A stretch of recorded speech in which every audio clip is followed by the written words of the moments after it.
Is Trump good or bad for Bitcoin in the sense that he says a lot of pro-Bitcoin comments? They launched Trump Coin.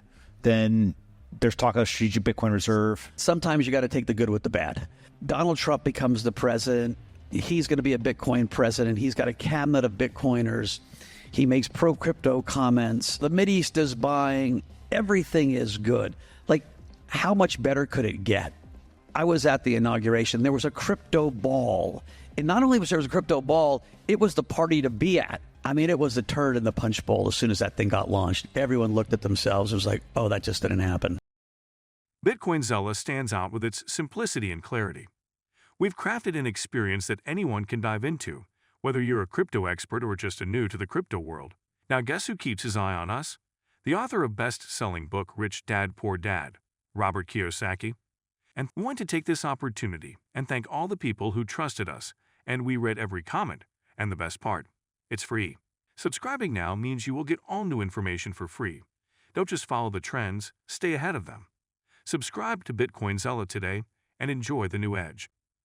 Mike Novogratz, founder and CEO of Galaxy Digital, reveals Bitcoin's evolving narrative, debating whether Trump's policies boost or hinder crypto trends. Watch to explore these dynamic insights together. The Bitcoin narrative is a lot less important. And so, same thing with gold, right? Gold prices won't go from 3,000 to 10,000 if we have a balanced budget. They'll be back at 2,000. And so there's a macro piece to this. Right now, and then I'll stop. This was the unwinding of a bubble. The Trump coin was important in that people woke up and said, wait, is there infinite supply in this shit? If he can create one and Melania creates it, everyone can create one and Kanye is going to create one. And every one of these protocols want to sell discounted tokens. And all of a sudden you see a wave of supply. And yes, there's new demand, but there's not that much new demand. Matter of fact, I got to give a shout out to Larry Fink because it felt like we were all drowning this morning. And Larry threw a one of those life raft by BlackRock announcing they're going to put 1.5% in portfolios. That's a huge deal. And so I do think, again, we're a resilient crowd. I think that the broad direction's heading in the right way. But if there's one thing to learn, and we should all just learn it painfully, this is not a straight line. A major Bitcoin whale has closed to $516 million. 40x leverage short position, pocketing nearly $9.4 million in profit over just 8 days. The trade came after a lower-than-expected consumer price index reading eased inflation concerns and sent a positive signal for Bitcoin.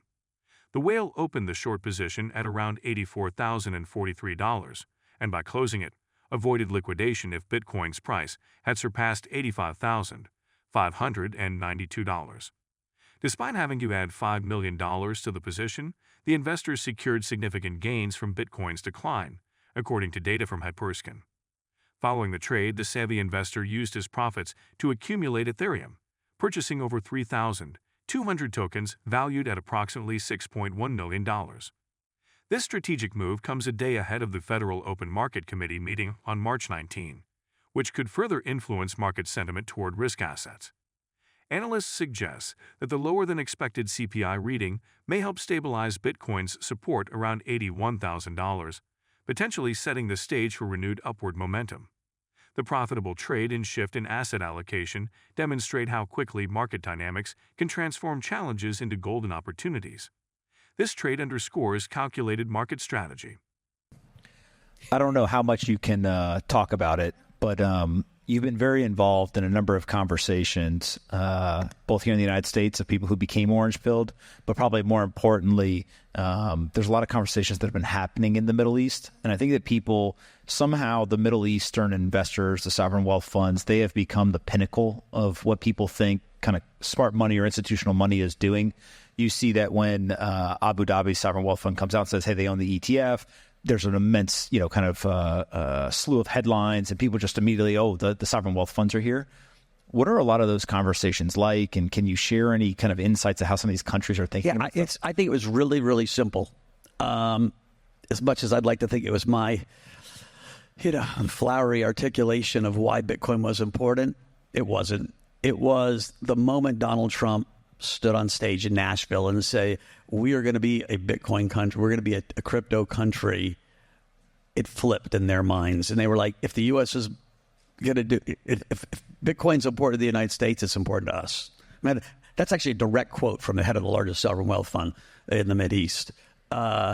And sure enough, good to his word, they bought $500 million. And I think, listen, are we going to get a strategic reserve or a strategic stockpile or a sovereign wealth fund that has crypto in it? I don't know. I know there's a lot of people in D.C. that want it for self-interested reasons and maybe from strategic reasons. I don't think there'll be a strategic reserve, right? The dollar is backed up by the fiercest Army, Navy, Air Force in the history of this planet. That's what gives the dollar its value.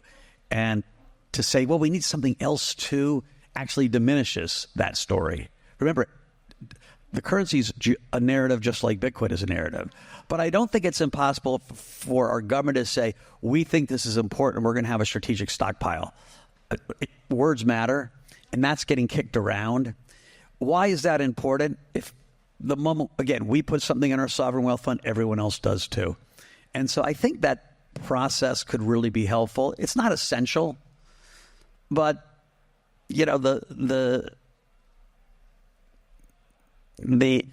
networking, right, of these crypto ecosystems just takes time, right? And so what do you mean, 300 million people that probably have bought or sold a Bitcoin at one point in their life, and there are 8.5 billion people on the planet?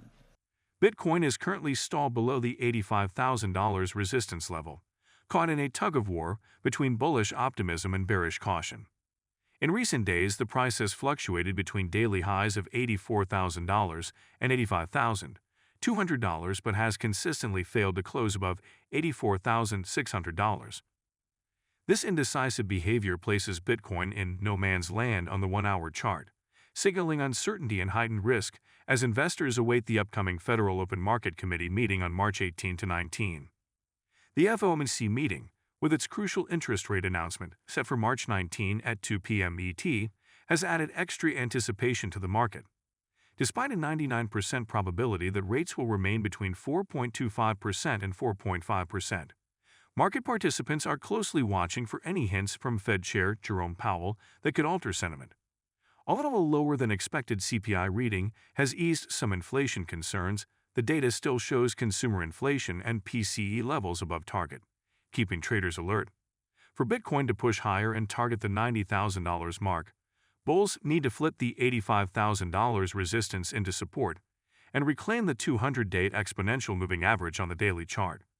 Meanwhile, renewed inflows from spot Bitcoin ETF offer a glimmer of hope, even as bears aim to hold the line, potentially driving prices down toward the $74,000 level or lower into the $70,000 range. If you've been with us so far, a big thank you. Don't forget to subscribe for free to Bitcoin Zella for your daily news. The link is waiting below. That's all for today's crypto news. Stick around for more updates, insights, and analysis on cryptocurrencies. Share your thoughts in the comments, like this video, and subscribe for more exciting content.